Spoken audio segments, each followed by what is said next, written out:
আসসালামু আলাইকুম, কেমন আছেন সবাই? চলো আজকে আমরা ছোলে আর পুরি বানাই। আজকে আমাদের প্রোগ্রাম হয়েছে ছোলে পুরি খাবার। তো এই যে এখানে আমি ছোলে বানাচ্ছি, ছোটো এলাচ দিয়ে দিলাম, বড় এলাচ দিয়ে দিলাম, ওখানে আবার দালচিনিও দিয়ে দিয়েছি। ওটা সিদ্ধ হলে ওটা ওই মশলাগুলো যদি দেওয়া যায়, খাড়া মশলা, তো ওটার খুশবুটা আলাদা হয়। তো যে বা হোক, এদিকে আমি এখন মশলাগুলো এখানে রেডি করছি। পেঁয়াজ নিয়েছি, টমেটো নিয়েছি, এখানে আমি এগুলো এখন পেস্ট করে নিচ্ছি। তো এগুলো পেস্ট হয়ে গেছে, এখানে আমি মশলার তেল গরম হয়ে গেছে, তো মশলাগুলো আমি সব ঢেলে দিয়েছি, এই যে দেখতেই পাচ্ছেন। তো এখানে মশলাটা একটু ভালো করে কষিয়ে নিচ্ছি। কষিয়ে নেওয়ার পর এখন আমি উপর থেকে ছোলেগুলো দিয়ে দিয়েছি। এবার উপর থেকে একটু জল দিয়ে ছোলেটাকে একটু ঝোলটা বাড়িয়ে নিব। তো এদিকে আমার ছোলে অলরেডি রেডি হয়ে গেছে, আপনারা দেখতেই পাচ্ছেন। চলো এখন আমরা ওদিকে ময়দাটা একটু মেখে নিই।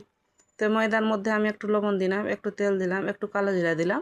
তো এদিকে আমি ময়দাগুলো মেখে রেডি করছি। চলো এখন আমি পুরি বানিয়ে নিই। তো এখানে আমার পুরি রেডি। এখানে আমার তেলও গরম হয়ে গেছে, তো আমি এখন তেলের মধ্যে পুরিগুলো ছেড়ে দিলাম। কি পুরিগুলো ফুললো, আপনারা দেখতেই পাচ্ছেন।